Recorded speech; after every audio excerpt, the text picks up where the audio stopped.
Hey guys, before we start the video, we're going to be going live on Twitch at 6:30 p.m. Eastern Time. Hope to see you there. Now let's get started on the video.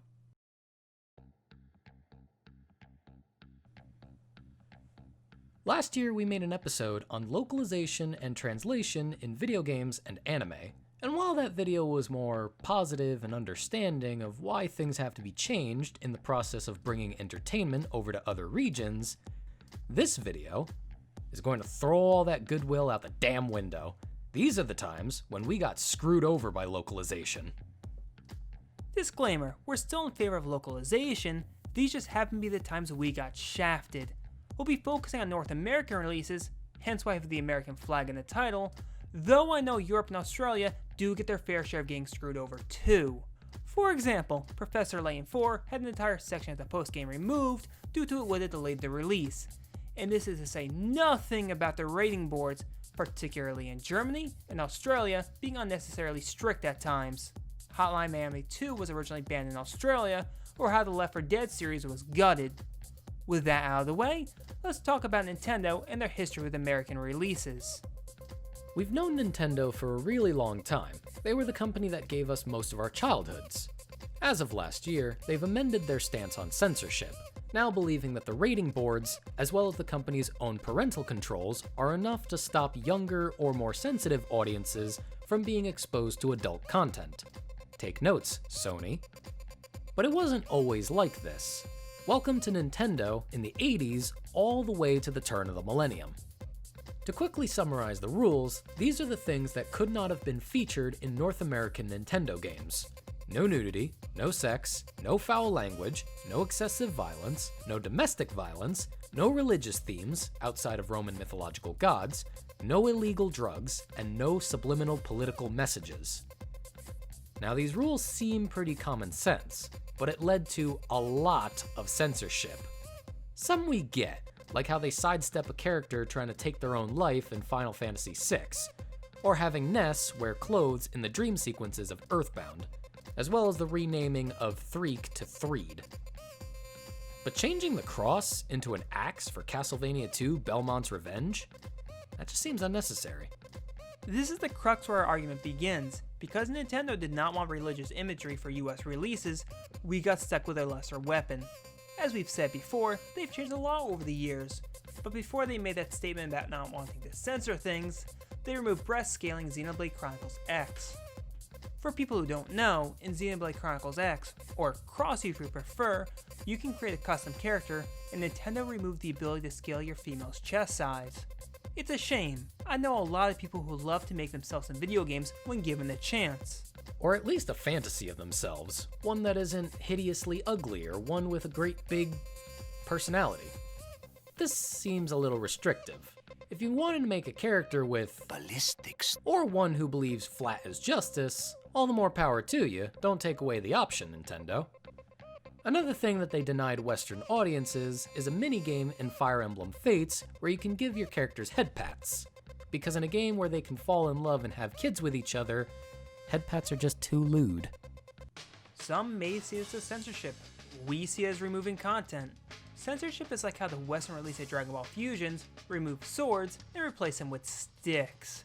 Just real quick, Nick, was Super Smash Bros. For the Wii U rated, and when was it released? It was rated E10 and it came out in 2014, right? Yeah, and what did certain characters use to fight within that game? Swords. Lots of swords.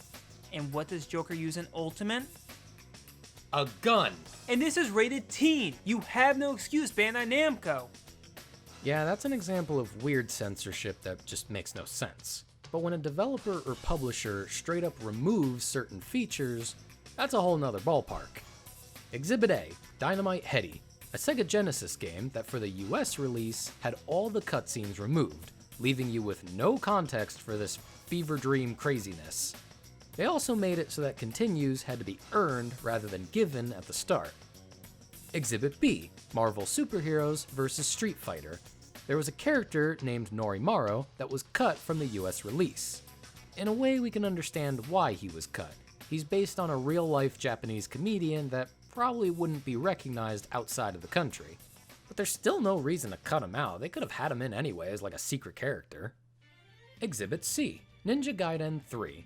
The American version is significantly harder than the Japanese version because they removed the password system, added way more enemies, and only gave you a few continues before you had to start all over again.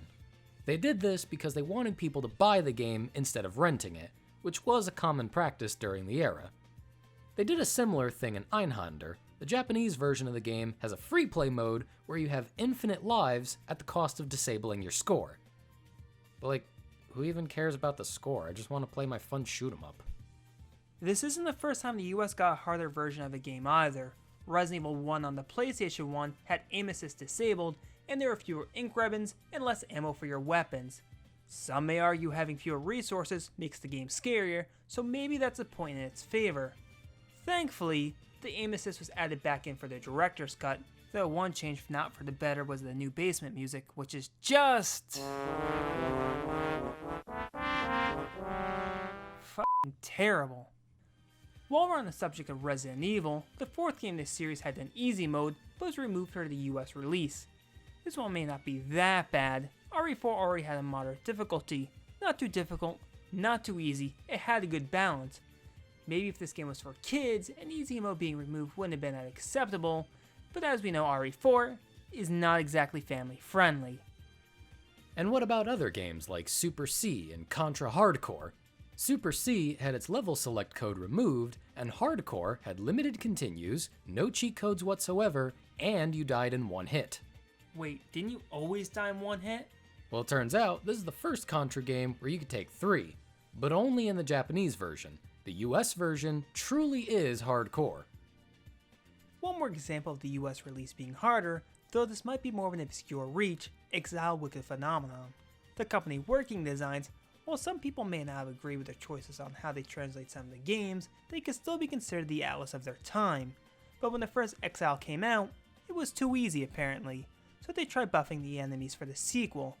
Only problem is, they buffed them too hard and made the game almost unwinnable, to the point where people had to adopt special strategies in order to make progress. They did this with a few other games like Silhouette Mirage and Elemental Gearbolt, a rare occasion of the publisher making the game harder for the Western release. This next example we've already mentioned in a previous video, but it bears repeating: the US release of Persona Revelations. Turns out there's a little bit more to it, stuff that almost makes us forget that they changed a character's skin color. They completely cut out an entire storyline from the game. Technically it's still in the files, but half of the text is unreadable. They also reduced the encounter rate while tripling the experience you earned from fighting, which sounds great, except that they forgot to scale the money that you earned. They also made it harder to get new personas. One other weird example of localization screwing us over is how they released the Legend of Hero games out of order on the PSP.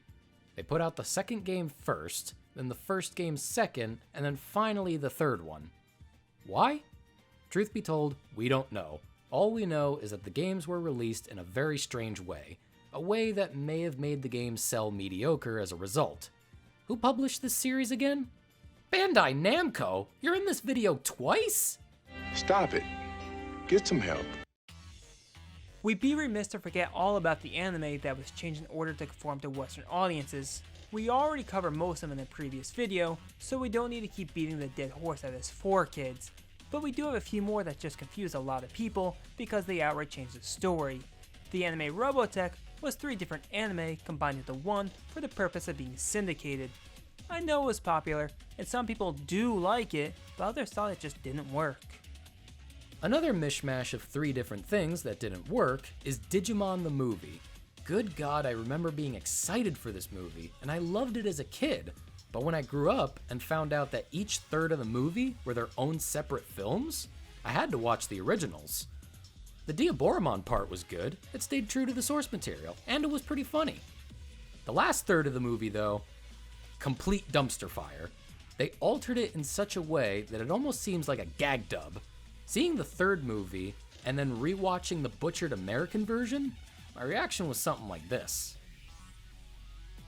Finally, we have Sailor Moon. Admit it, we all watched it when we were younger, but we never realized just how odd it all was. In the first season, they changed certain characters to be female instead of male, which probably wouldn't blow over so well now. Then, most infamously, Sailor Uranus and Neptune were cousins in the American version, but in the original Japanese release, they were lesbian lovers. From lovers to cousins. I'm a little concerned and disturbed. One more thing, a literally small nitpick. Yu-Gi-Oh cards. The text for these cards keeps getting smaller, bordering on illegible. For reference, this is a Yu-Gi-Oh card that I bought when the game first started to become a fad. This is a special edition Obelisk the Tormentor that I got for going to go see a Yu-Gi-Oh movie. Can you even read that? Maybe I'm a little out of the loop because I don't know my synchro summons from my black and white cards, but reading these effects are like trying to write a college essay on a post-it. Go check out Jay Witz's video on this for a more in-depth look at the subject. We'll put a link in the description. The takeaway from all this is that localization hasn't always given us exactly what we wanted. Sometimes we get it, other times we wish things were left alone. Sometimes we get good localized games like Nier Automata, the Zero Escape series, Persona 3, 4, and 5, and on the other side of the spectrum, we get Zero Wing or Ghosts and Goblins. As far as anime goes, we get good ones like Miyazaki films, Cowboy Bebop, or Yu Yu Hakusho to name a few.